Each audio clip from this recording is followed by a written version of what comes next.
Hey, what's up, guys? Alright, so we're doing the Rare Sunday stream. Um, I actually was working on a new project. Um, well, it's actually it's a project associated with the class that I'm taking. It's not a new project per se. Um, but what we're gonna do is we're gonna not work on that. We're gonna work on the Canasta project. So let's open that up.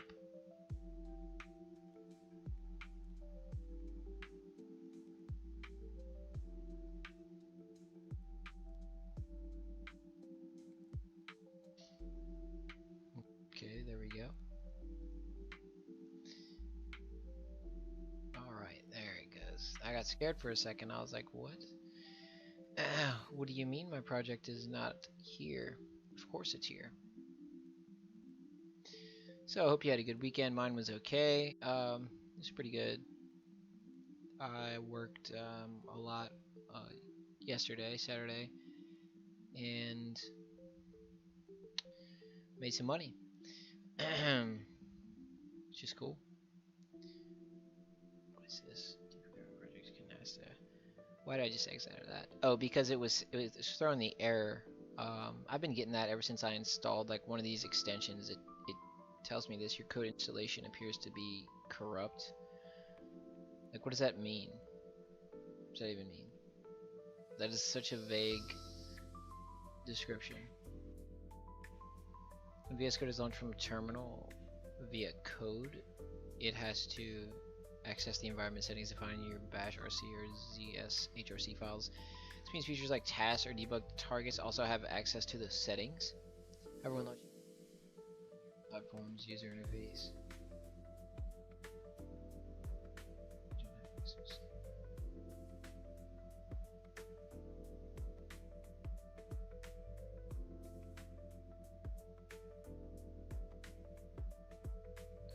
Well, that's not the error that I get. I don't know why it brought me to that. Whatever. I'm not even worried about it. I know shit like that. You just shrug it off and keep on going, right? It's nothing. So let's see. Where were we last time? So let's open up devlog, go to the end, and let's paste in our new days devlog entry. So it's the 17th. It is flying by. Before you know it, it will be Thanksgiving.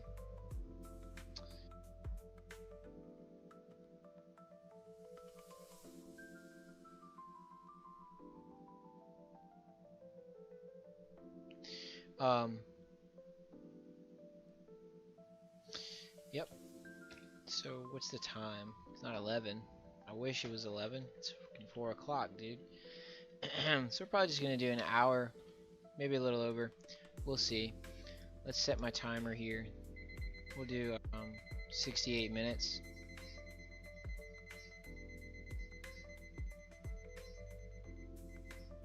Alright, timer set. And let's look at our things. Devlog, we stopped at line 293 in client, but what we were doing, what were we doing? We had finished DirtCheck refactor and began testing via game test. Okay. We encountered some immediate crash bugs and began troubleshooting. We stopped at line 293 in client.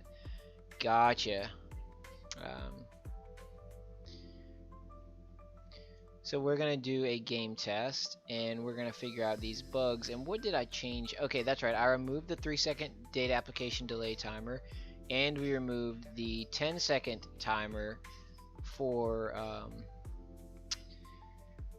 what's it called? Enter continue text active. So the display text as you progress through the game is no longer just going to be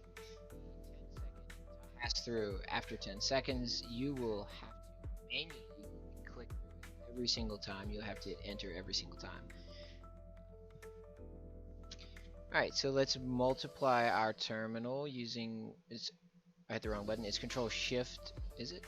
Okay, I just Control Alt, or Control Shift 5, guys. Control Shift 5.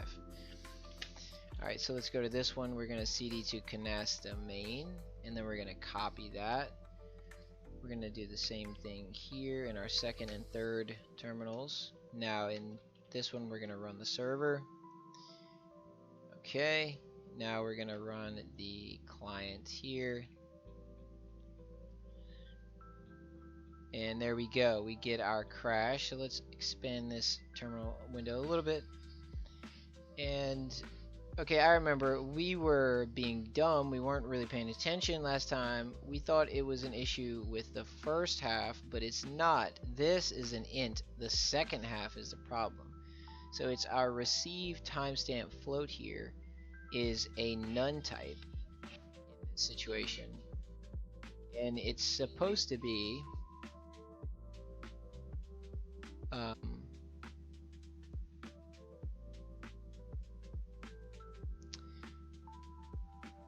it's supposed to be an integer or a float rather, not a but you can compare integers and floats. Quite certain I tested all that and it works as you would expect, like it works correctly.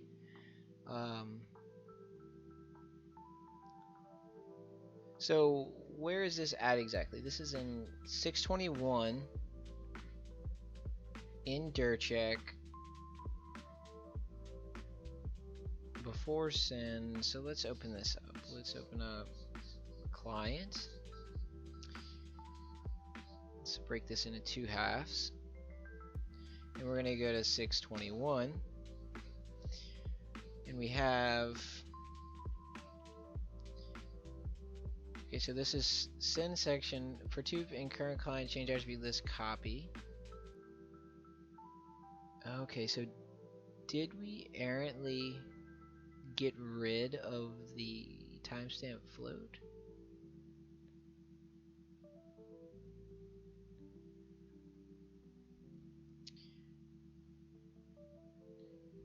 Header name string 22 before send client. So this is actually in line 294 and is what is if get header game object time is greater than receive timestamp float. And it's saying that the receive timestamp float is none.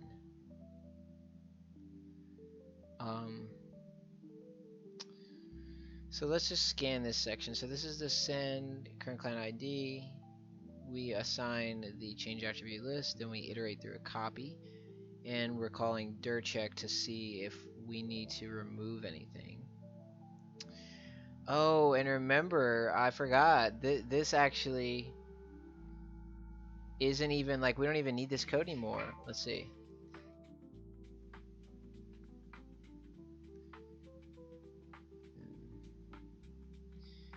Current issue game object versus ID. Check other places where we use game object. Dircheck line by line review. Receivable dircheck send dead code. So this is what I'm talking about right here. We removed the send section from dircheck during refactor. We determined it was not needed anymore. This means we need to modify associated sections which use /assign receivable, etc. Since this code is now dead. Ensure not removing code we still need.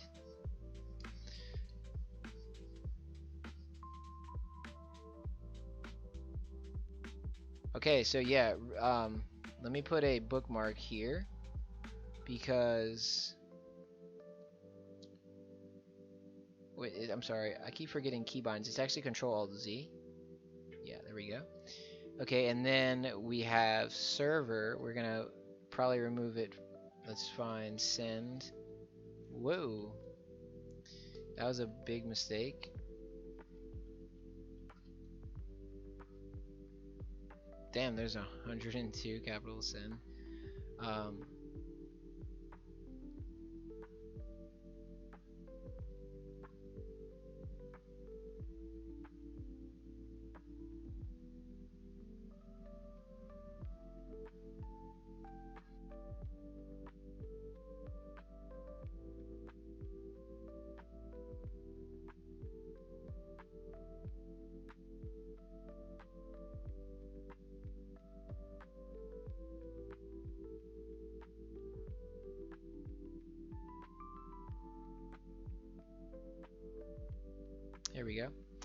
Alright, I could have done that smarter. That was kind of silly. Whatever, it's done. So this is the start of the send section, and we're gonna remove this section from here as well. So I think this would be it right here. Where iterates through the copied change attribute list, calling dir check on each element to determine whether data should actually be sent. Yep, this is it. Removed for various logical reasons. So this also, Control Z, and we'll come back to that. I'll put it as a things to do. Client pi server pi dead send dir check. Good.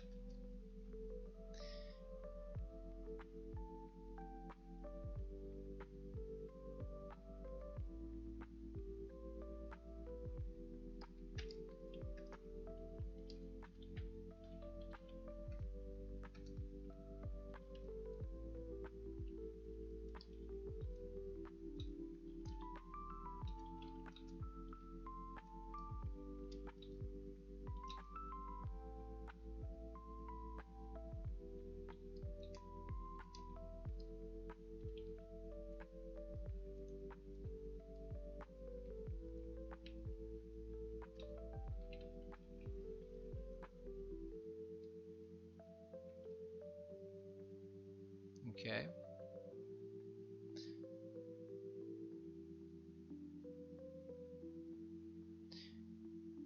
So let's go back over here and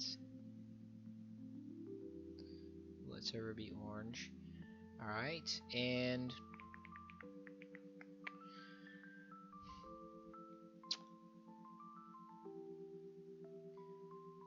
alright, so let's first take care of this receive bool. Let's move it to the top.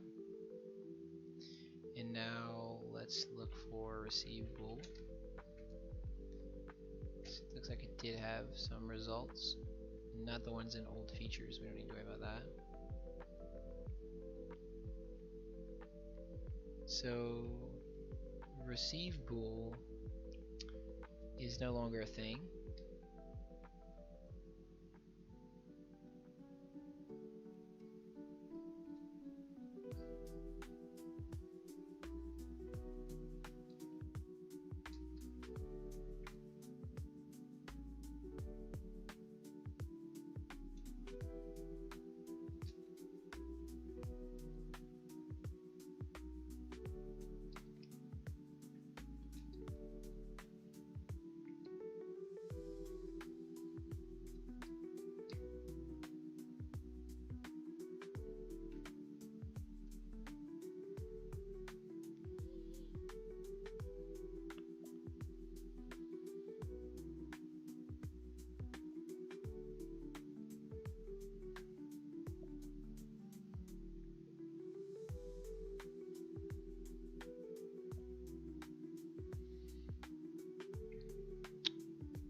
So what's the code that assigned the receive bool?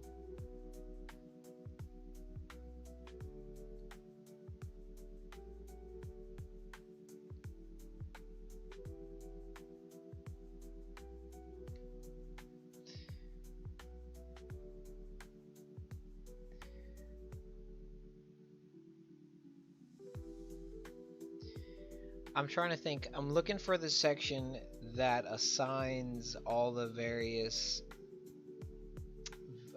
arguments whenever we're about to call dir check. Where is that? Okay, so that's right here. Yeah, here we go.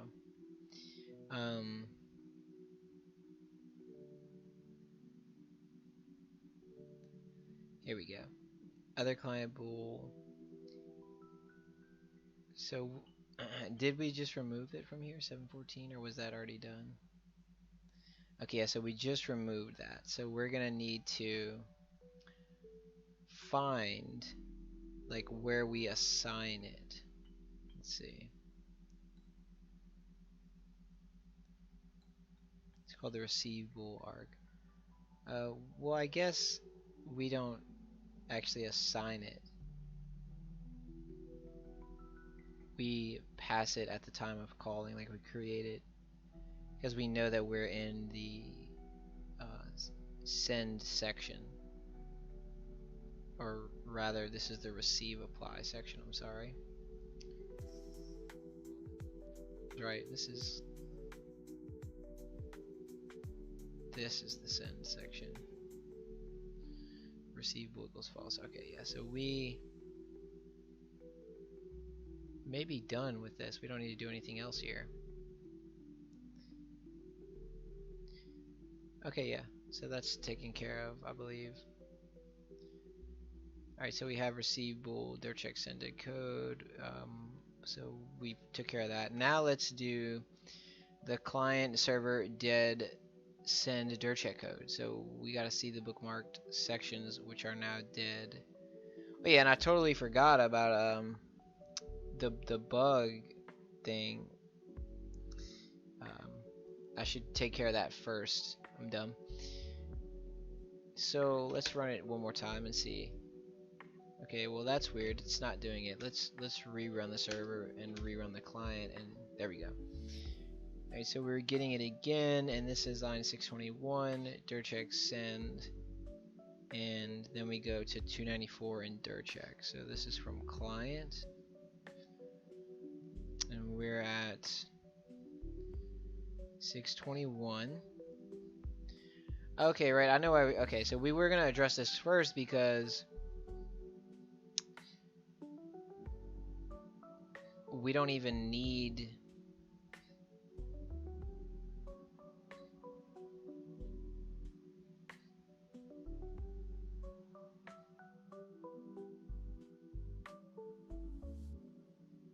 like, wait a second, why do we need the receive timestamp float?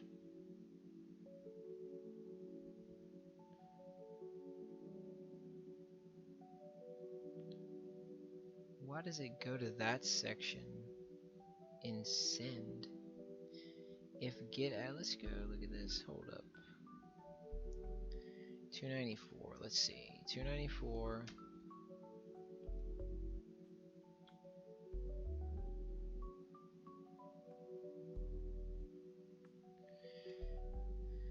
Receive time flow is running none type crash bug. Stop here. If get adder game object time adder name string.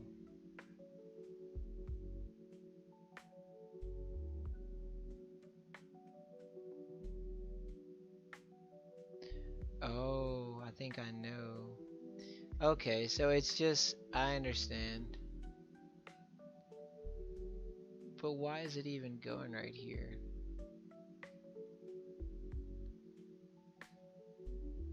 So it shouldn't even be entering into this section. First of all.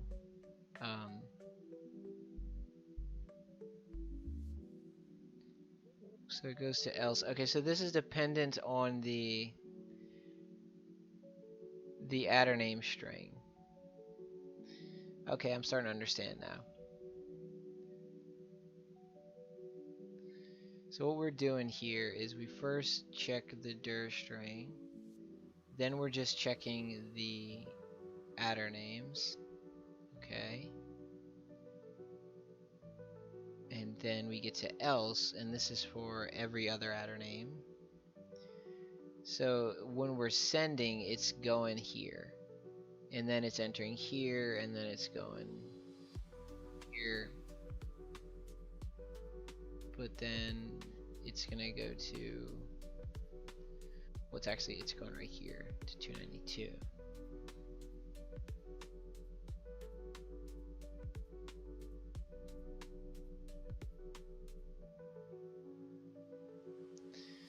Yeah, so that's bugged. But the real reason for that is because of this. The fact that it's even running the dir check on the sending side, because we don't even do that anymore. We don't need to run dir check on the send at all. So we just check to see if the length of it is at least 1, assign the proper one, and then right here we would previously have iterated through it and removed certain ones. But since that doesn't happen anymore, we don't need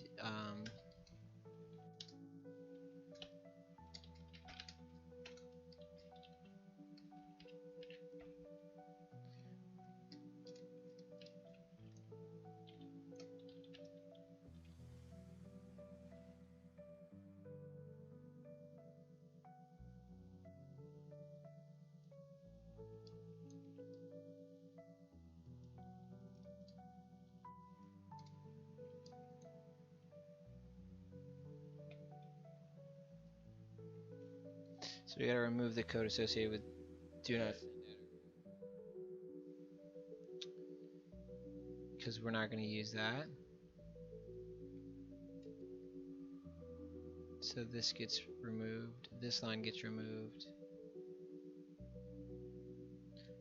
Well,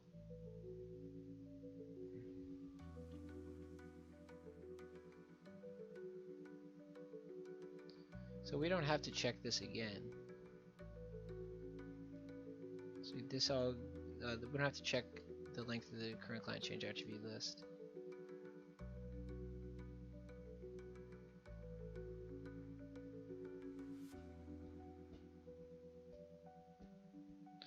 Well, we can check it here, that's fine, because otherwise it would always run. So then we say if the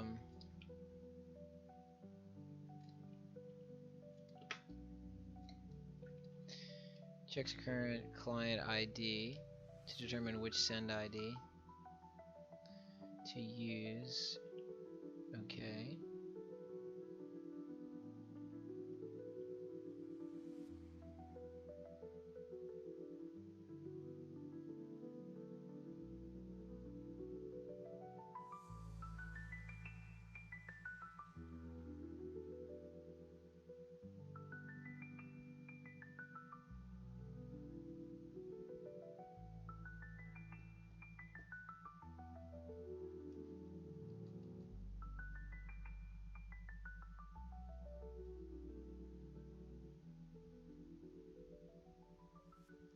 So this is client side, so we don't have to worry about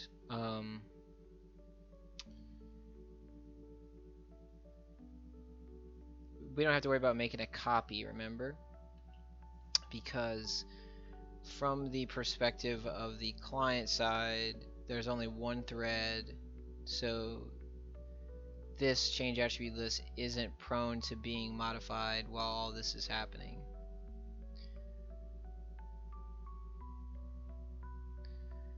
So yeah, we can just check the length, assign the proper storage dict, the send ID, increment that send ID. Same thing for client 2. Then we would serialize that data, assign data as serializing it, and then create a message header, create a log, and then send that over the network. And then we have where we store the sent data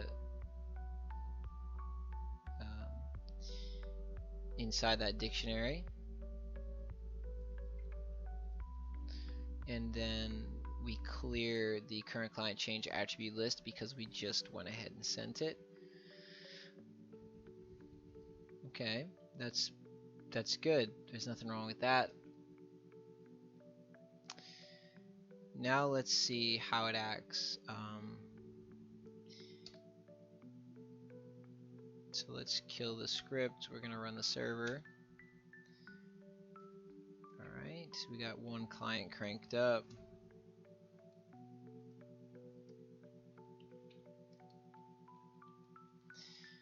Now let's run the other client and see if we have. Okay, so dirtcheck got an unexpected argument receive bool, and this was at line 755 in server. So let's go over to server. Oh, actually, let's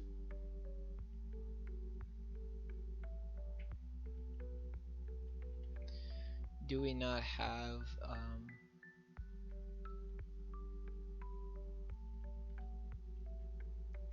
so, oh yeah, we don't have that bookmark. I was gonna say delete the bookmark, but we deleted the line associated with the bookmark, which deleted the bookmark. For deep and associated change attribute list copy. So this is that same section, 755. So that's our problem here. We're gonna have to remove this. Alright, so let's start at the beginning here. We have start of the send section, prelim section ran is false, change attribute list lock acquire, we check the length of that cal, then we released it, and if its length was at least 1, prelim section ran gets set to true, else either if the length of the change attribute list was 0, we release the lock. If prelim section ran is equal to true,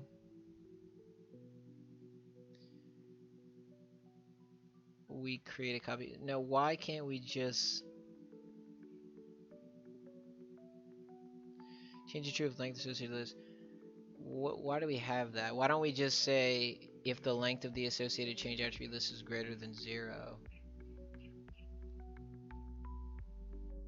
Like, what's the point of that?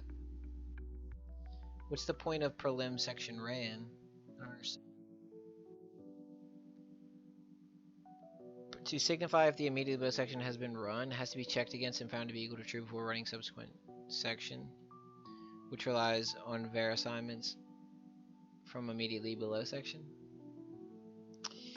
Okay.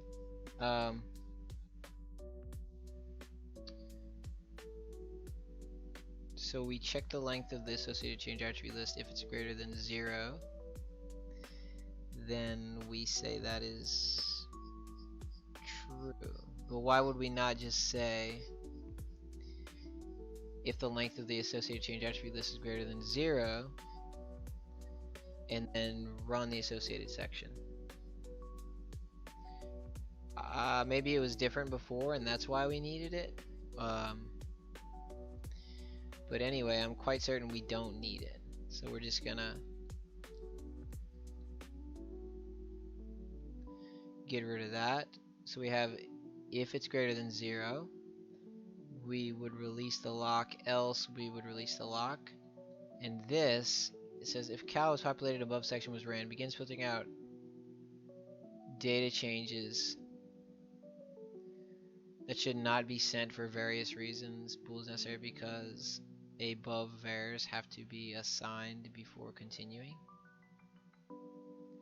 Bool is necessary because above vars have to be assigned before continuing. I don't understand. What above vars? I don't know what I was talking about here. I think I changed it or something because that doesn't make sense. So at this point,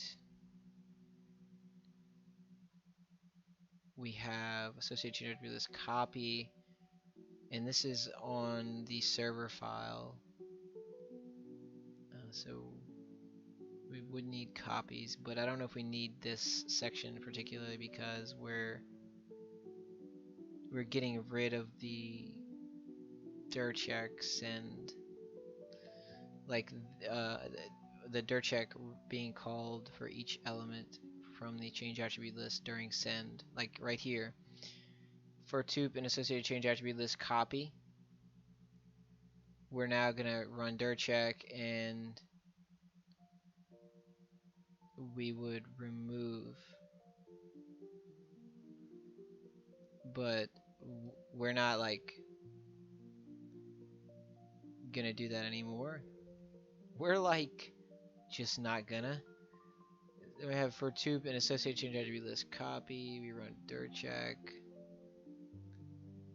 And then if do not center variable is true, we change attribute list lock. We get the lock and remove it.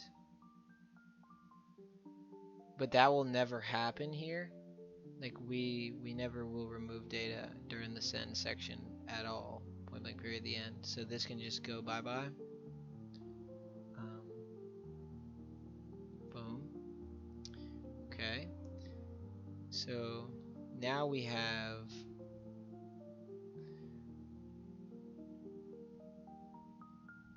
let me make sure I don't forget about these two. So these need to be moved.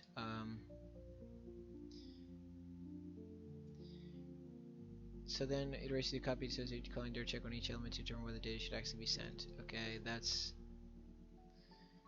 gone. If length of change attribute list is greater than 0, okay, we can remove that because that already gets checked. So we check the length of the associated change attribute list. If it's greater than 0, then we would create a copy. And don't we need the lock for that? Yeah, because if the associated change attribute list is the actual, then we need to run this before we release the lock.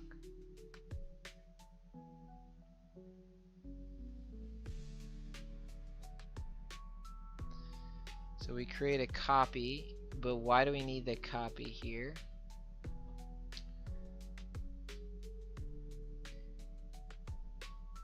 Well, we don't. Okay. So the length of change attribute list greater than 0, change attribute list lock release, and then we have current client ID is equal to 1. We assign sent data storage dict the send ID, so on and so forth. We pre-serialize the data, but now we're just gonna send the. Okay, wait. We do need a copy. I'm sorry, because we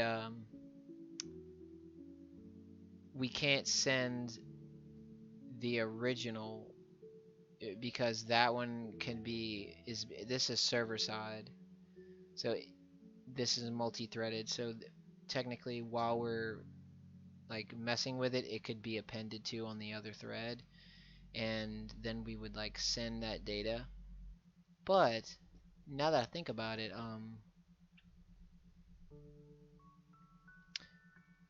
well, no, we would need the copy because we would have to remove everything that was sent, and then yeah, okay, so we do need the copy.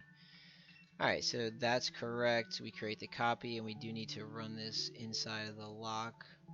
Alright, then we pre-serialize the data, the message head, the log, and then we use the conlock to send the data, and then we store that in the storage send data storage dict. Then we iterate through the associated change attribute list copy, and we use the change attribute list lock to remove each item from the change attribute list. Okay. Why do we remove it from the copy? And then to game, okay, because we're gonna send that one to the other player, the other client. Then we check to see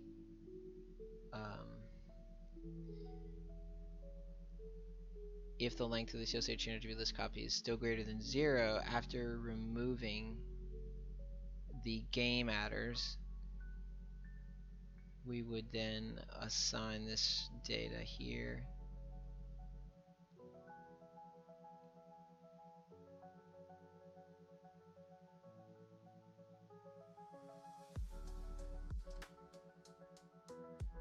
Pre-serialize the data, create the message head, the custom logger, then we would send it and then store it in this sense. So bam, de-increment that, and now this should be right. So let's look at it from the top. So we have change attribute list lock acquire. If the length of the associated change attribute list is greater than 0, we create a copy of it using the lock. We then release the change attribute list lock. We get the current ID, assign the send data storage dict, send ID, increment it. Same thing for client 2. We pre-serialize the data, so we're sending the copy, and then we get the data serialized, the message header, the log, and then we use the conlock to send the data to the client, and then we store it in the send data storage dict as the pre-serialized data. Okay, now we iterate through the associated change attribute list copy. So we're iterating through a copy of the copy. We're using the change attribute list lock to remove from the original, and we're also checking to see if the two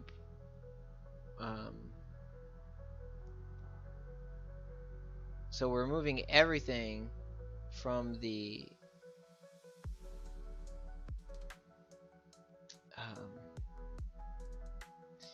yeah, we're removing everything from the original, but we're removing only the game adders from the copy, because we're removing from the original everything that was sent to associated client, which is like everything that was changed.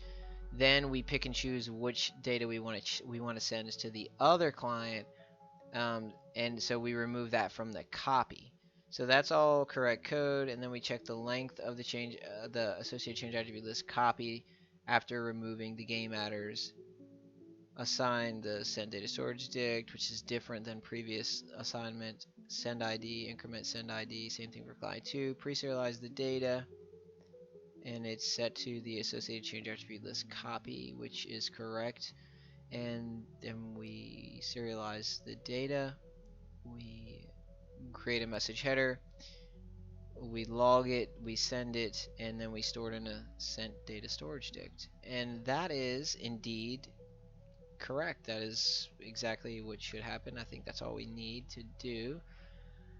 So I think we should be able to run this now. I have a feeling we're gonna get another bug, but we might not. I might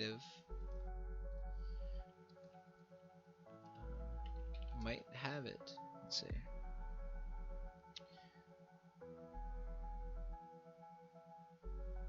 Okay, now there's something wrong.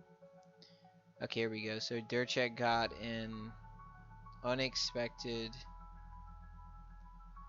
keyword argument object. So this is at line 714 in threaded client.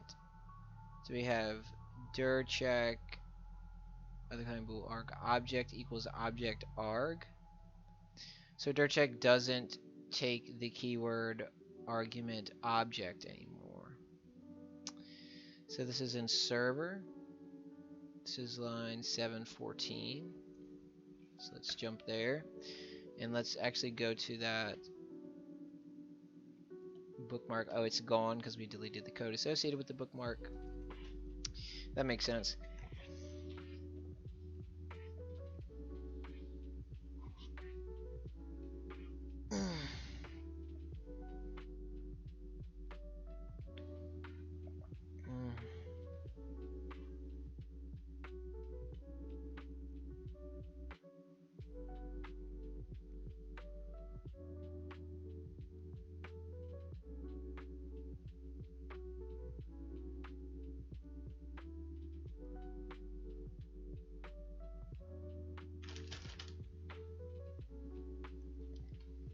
So I'm like really tired all of a sudden. Like, damn, I don't know what it is. I guess this is kind of boring. It's not very fun, so it's putting me to sleep.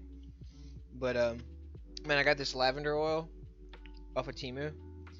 Bro, it smells so good. Oh my god. Like, it doesn't really smell like the typical lavender smell. It's my mother's favorite smell. But like, it smells even better. Like, dude, it's so good. Also got some sandalwood oil, and I actually used all that because it smelled so good, bro. Like, oh god, sandalwood oil, the lavender oil, um, just smells so good. Like for cleaning your car, like putting in your car to make your car smell good. You can drop it in like your candle if you have a certain type of scented candle to add more smell to it, and it smells fucking awesome. Anyway, I gotta go take a sip of coffee. It's really late for coffee, but I'm just gonna take a little sip, and I'll be right back. Need to stretch my legs for a second, so I'll be back in a second.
Okay, I'm back, guys.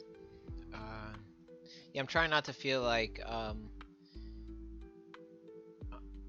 trying not to feel like my boy right here, Steve Carell. Take a couple sips of coffee. Kind of late on a Sunday. I do have to go to bed really early. Work is very early tomorrow. But all right, let's finish this. So we had, what was it? Object. Okay, that's right. So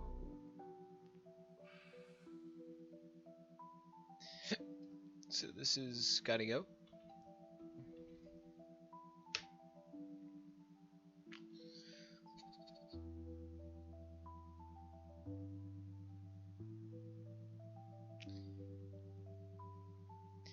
And let's just go ahead and, instead of letting the playthrough find the bugs, because that's not best practice, let's see where dirt check is called and make sure we remove the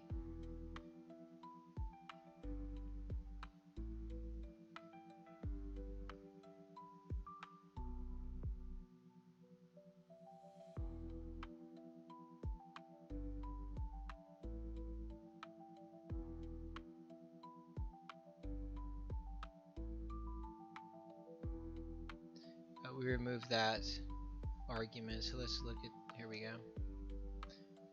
So dirstring var.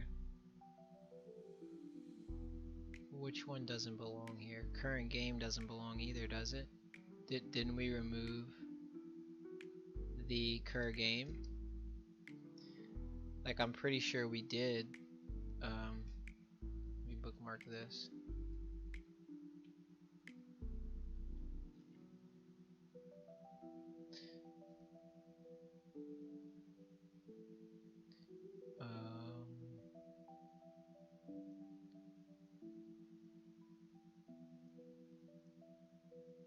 Alright, so yeah, let's see.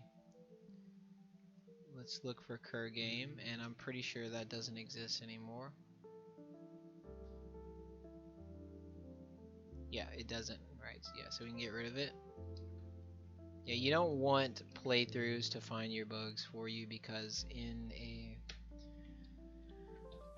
like real business scenario, a real coding job, you don't want to be. Why is this not? Why won't it let me kill the script?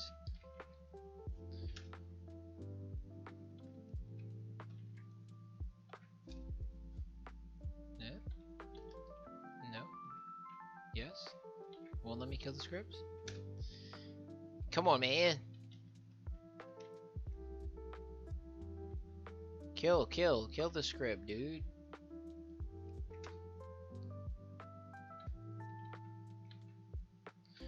Damn, it's not letting me. Do I really have to do this? Boohoo. Alright, so we have to multiply it again and go back over here. We're gonna run server from this one. Now we can remove that bookmark. Let's see, Control Alt P, Control N. Okay, so we got rid of all of them. And now let's do cd canasta main, copy it, change to the other terminal, and back here.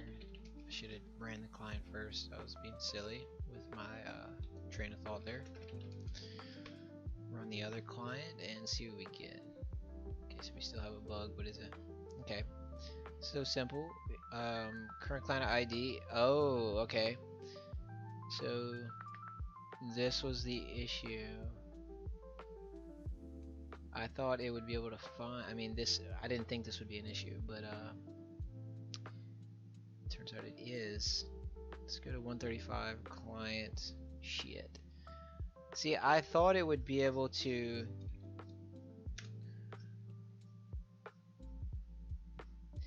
Oh, right, because it goes off of where the function is defined.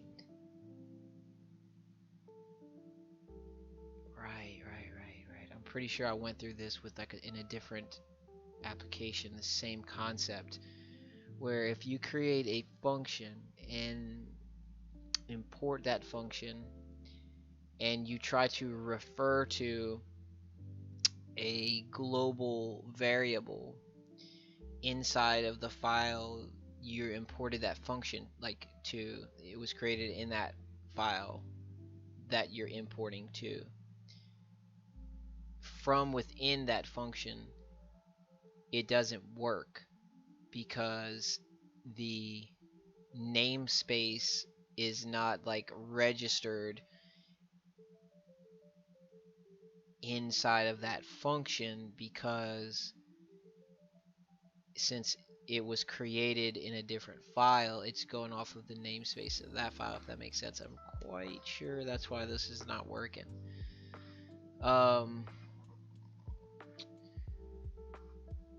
So we might actually have to pass. Is there not a way to just access this?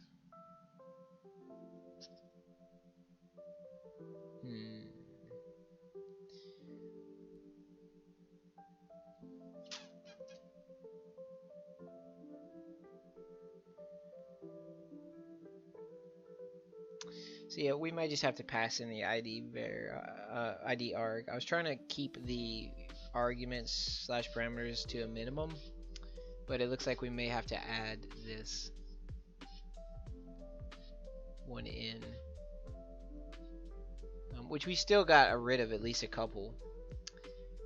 Like, and we definitely cleaned it up tremendously. So we might have trimmed off a little too much though, unfortunately. And other client bool, I wonder, do we need this anymore? Because we changed so much. Certain things were only used for if other client bool is false associated timestamp is less than. So this is for receiving. It's checking to see if we should actually apply receive data. So we do need that. Okay. Because if other client bool is equal to true, then we don't check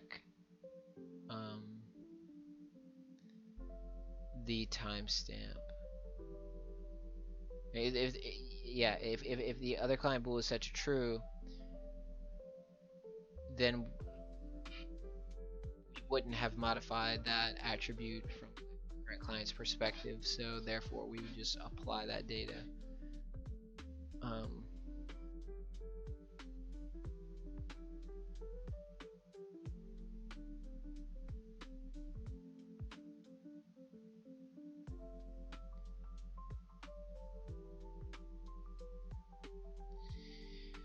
I'm like, hold up. I'm thinking about this, and I'm just like, well, actually, is that the correct logic? Because if we're operating from the other, let's see, if we're receiving data from the other client, which is what other client bool is for, so we're receiving from client 2 and we're client 1, then we don't compare it to the timestamp of our attribute, and we just apply it regardless. But I'm like, is that accurate? I guess that assumes, the assumption here is that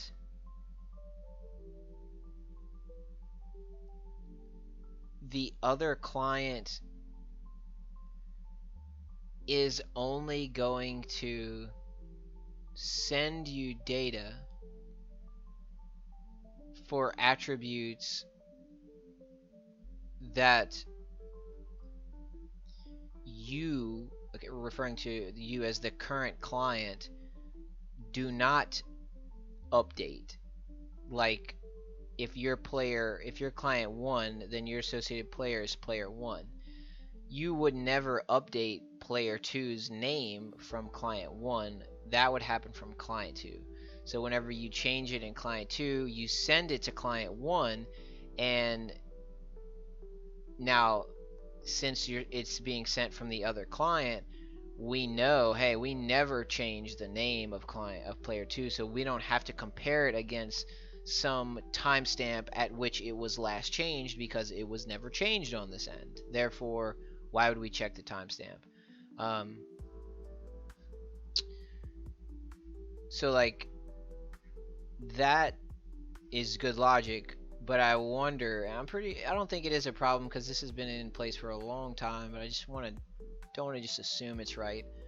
I want to think about this for a second. So if we have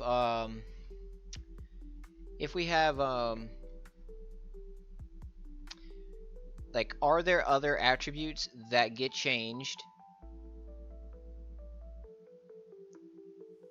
that are also changed, you know, like they're changed on client 2, but they're also modified on client 1? And like, for instance, if we changed, trying to think of an example here, like, well, if we change P1's hand, let's just pick a card group for example. If we changed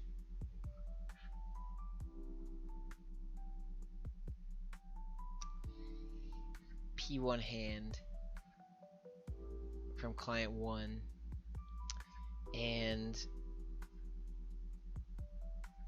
then we send that to client 2. Yeah, client 2 would never have modified P1 hand. So I would have to go through each attribute to be 100% sure, but like as I'm thinking about this more, I don't really think there are, because we really narrowed down the amount of attributes that get sent just in toto altogether. Like we don't send that many anymore. We reduced that, like we cut off all the fat there. So there's like the name that gets sent, and that's only once. We send card group data, that's just a little bit, and then other than that, it's really just game data attributes being sent to each associated client. There's not really, that doesn't get sent to the other client, which is what this applies to. So like as far as other client data exchange, there's really not even a lot of that. There's really not much at all. So like for instance, clicked card, we would never modify the other one's clicked card. So but actually like this,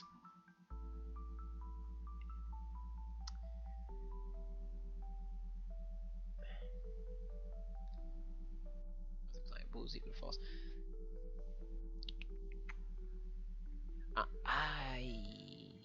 I'm just wondering, is this bool, is this even necessary anymore? Like, do we even need the other client bool at all? Well, yeah, I guess because like right here, it increases performance a little bit, I think, because like we're checking if other client bool is equal to true.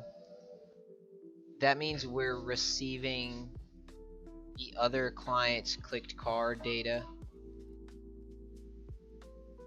But I don't think that gets sent. You know what I mean? Like, I don't think we don't send any game attribute relative to the other client. We don't send it. We don't send P1 game data to client 2, and we don't send P2 game data to client 1 because they don't need it. Therefore, why would we have logic in place to account for when we do send that, which is what this is? Yeah, because like if we're dealing with a game attribute, this means we don't, like we would never be receiving the other client's skeleton click card data. And I want to say this probably applies to like a lot of other stuff in DirtCheck. And DirtCheck's getting small, dude. It's great. It was huge. It was so bloated, and now it's really small. It's so much better. But yeah, I think what did I just do? Like, what is this right now? What did I just do? I have no idea, guys. Did I just break the game?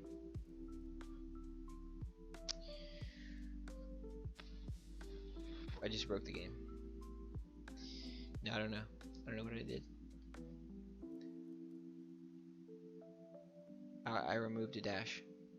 Okay. So I'm gonna put a note here.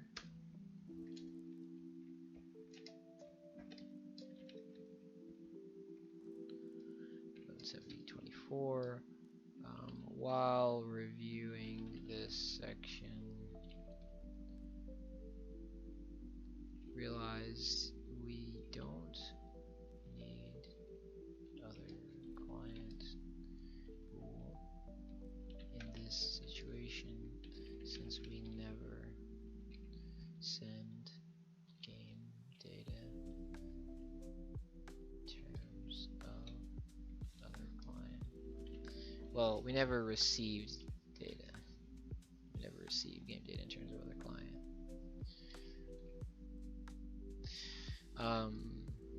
This implies remove all elsewhere. Yeah, I want to keep that short so I can just read it quickly. Okay, so back to the real topic at hand. We'll get to that eventually. I'll just put in things to do. I'll put what's it? Other client bool dead dir check.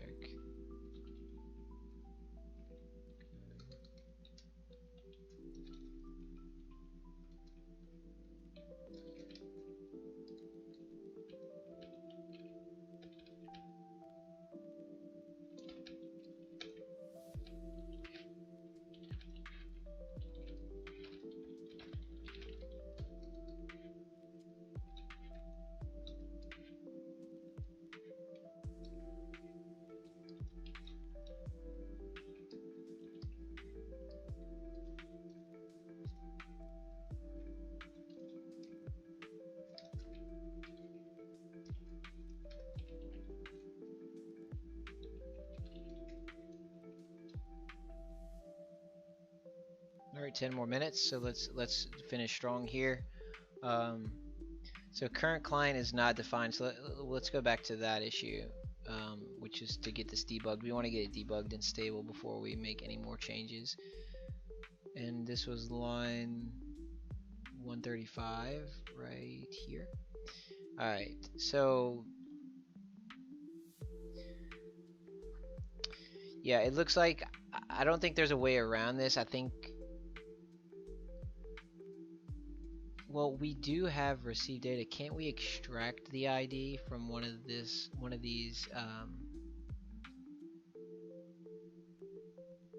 datas? Can we not from the received data? Let's see. I mean, it's no big deal to pass it in as a parameter. We could do that.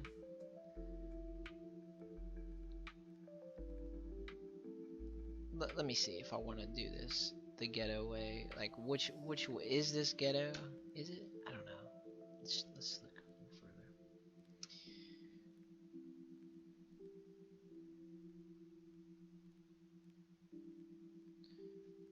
So we have dir string, and then receive data is tube 3, and this is receive. Wait, so this is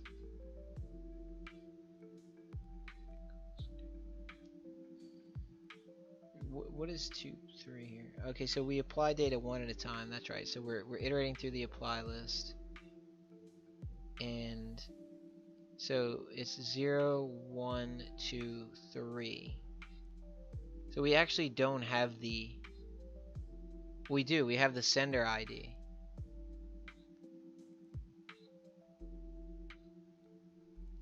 But that's not the current client's ID, and we actually need the current client ID, right?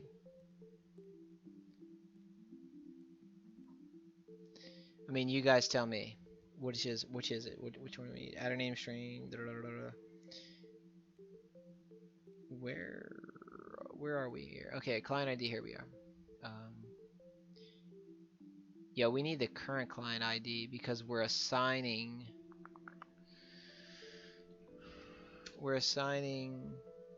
the associated game object, right? Right.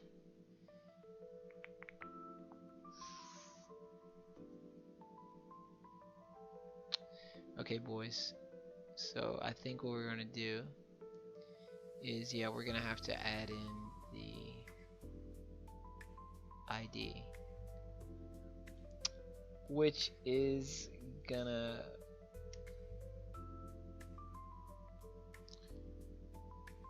and now this reminds me, I'm gonna have to check param arg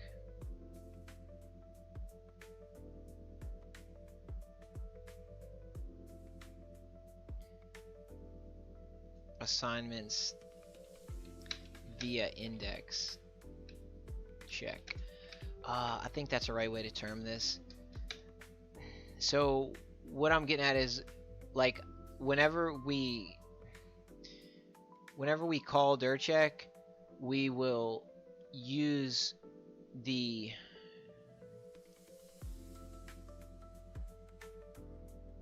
well, actually, I don't know if this is an issue. Hold up. I'm thinking whenever we call dir check, we will use indices of those tuples to assign args.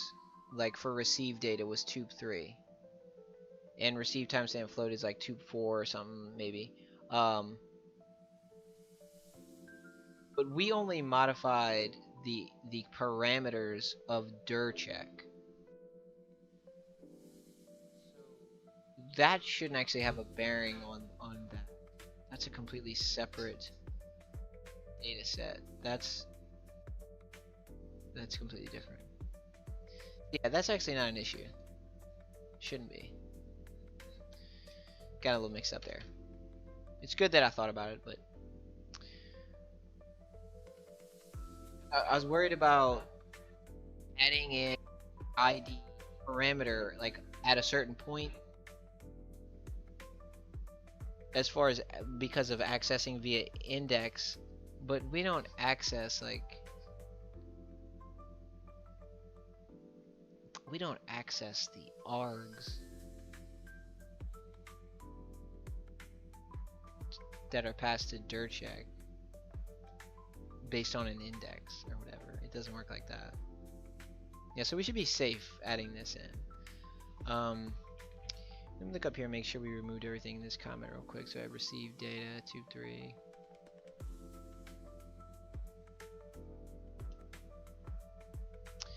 So I think I would like to say like we can just pass the ID first. We just say client ID equals none. I mean, well, we don't have to have it be a default argument. So would you say client ID, and this is now gonna replace current client ID. So let's look for current client ID within dir check. So now let's expand it, do Alt L or Control F, Alt L. Why is this not working? I don't know. Alright, so there's 5 of them, and we're gonna replace it with client ID. So we got 2, 3, 4, 5. Okay. Current client ID. Is this inside dir check? Alright, so let's replace that. Bam, bam, bam, bam, bam. Okay, so now we have to add in places in where we call dir check to add in the client ID. So let's do that real quick. So we have this already being searched for, and there's way too many. Oh, and let me add the param here, which is quite obvious what it's referring to, but it's always good to the current client's ID. Boom. Alright, so let's keep going.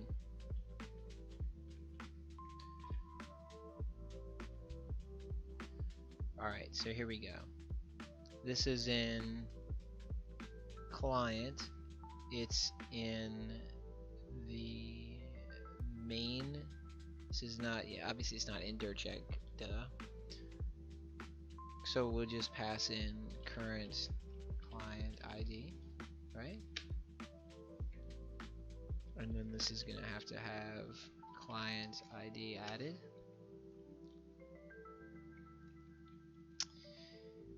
Oops, forgot an R. There we go. And on to the next one.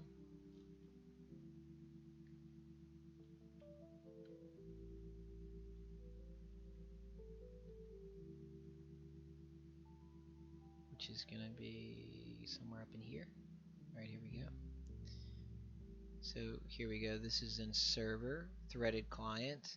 And so yeah, current client ID should suffice. And we need to use a comma. Alright. And then here we just put client ID. And that's not going to be it. There's more, right? No?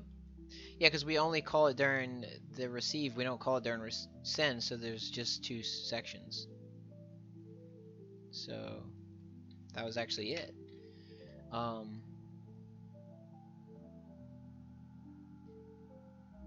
Okay, so I think like that should fix it. Let's see, did client advisor did see bookmark section which are now dead to remove their checks send section.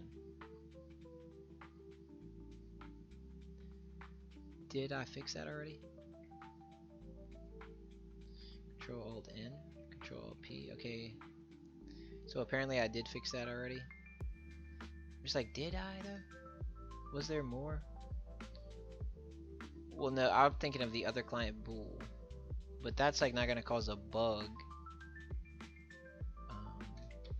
So we should be good to go here, I think.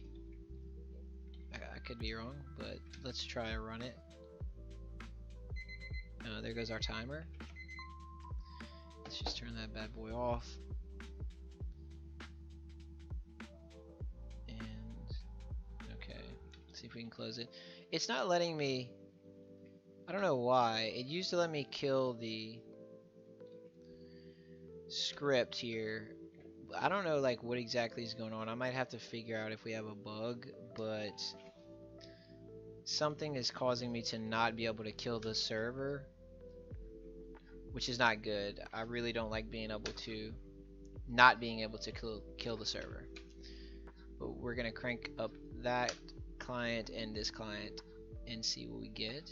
Okay, so there's still some bug, obviously, because it's but there's nothing apparently wrong.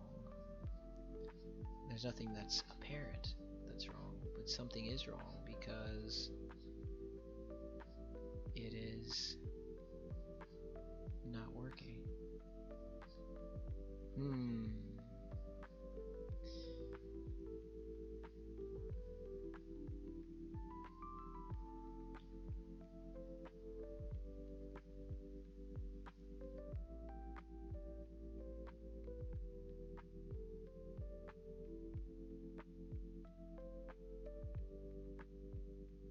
What's the problem? I don't know.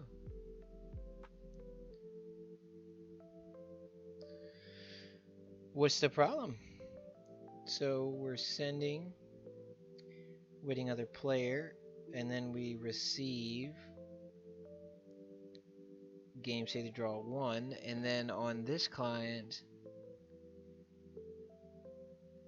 we're not. Why? What's the deal?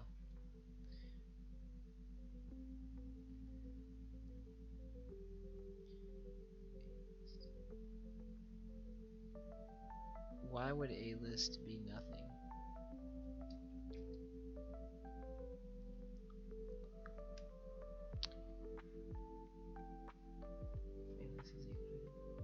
If game state is equal to data is equal to 2 and game data is equal to draw 1.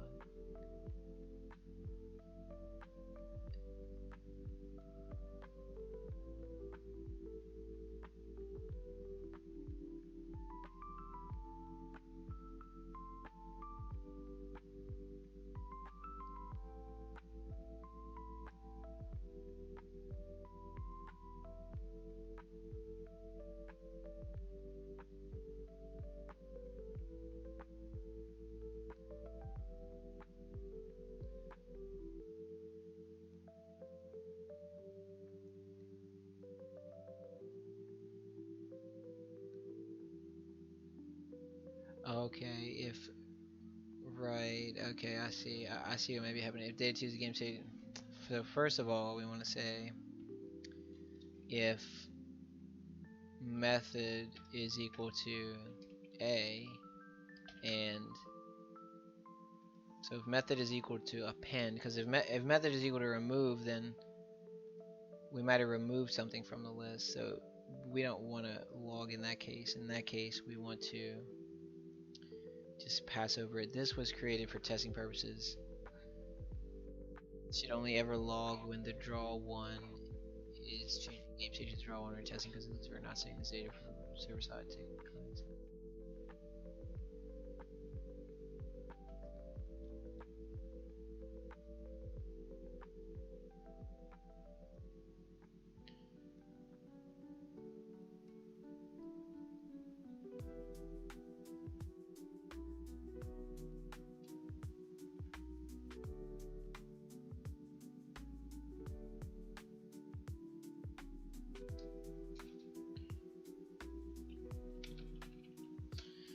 Okay, so I'm about to call it quits here.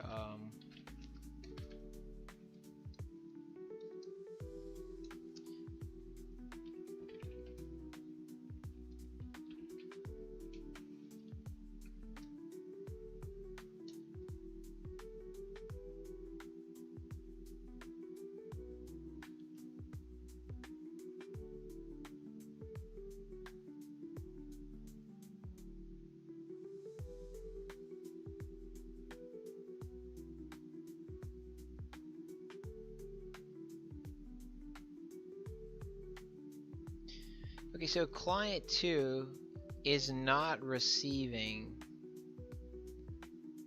the game state for the draw 2 here. So obviously this is going to be related to code that we just changed.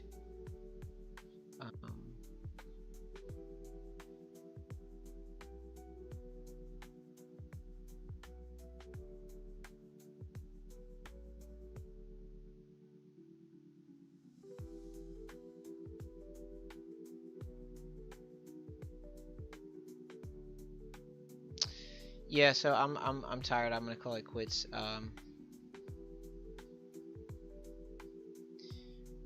But it looks like, so we're sending to, we got the game state to draw 1. That's being for client 1.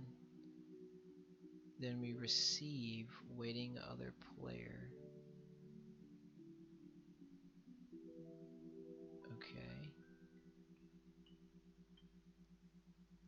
And then we send to 1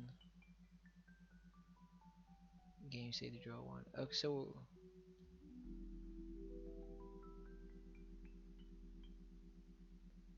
we actually make the change. We receive that we're waiting other player.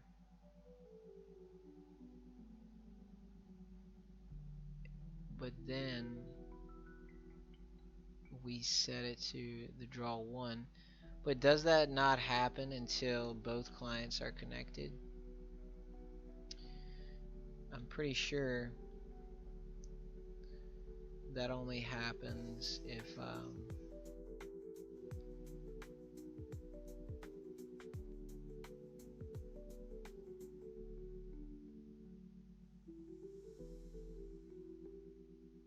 yeah, so this blocks a main thread via while loop until both clients are online. So this means that the draw 1 happens, and then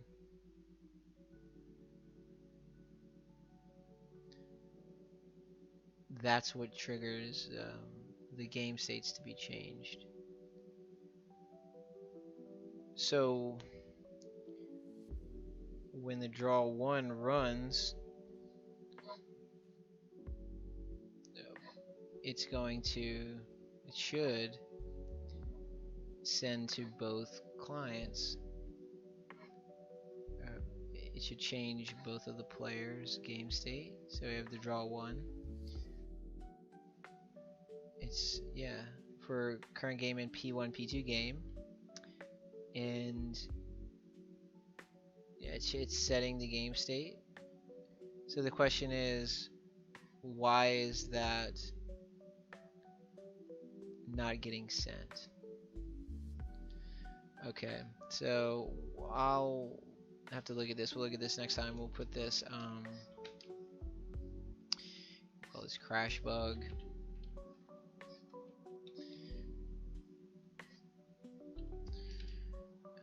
During game testing, after continuation of modification of third check logic, after removal of send section and related code, after removal of 3-second data, apply timer. Encountered bug. Crashed due to the draw 1 never being sent to C2, as has been the case in the waiting other player bug. So let's go to Devil here, and then let's put 521 as our stop time. 523. This will come down here as 522 to 523, and this is going to be 521. So we did 1 hour and a little over 15 minutes, so we'll just say 1.25 hours, and we continued refactoring dirt check,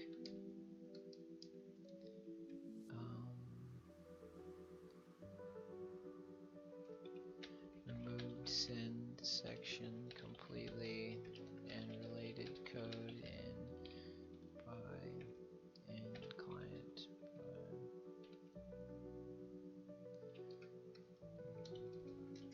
began game testing after changes and encountered crash bug. See things to do.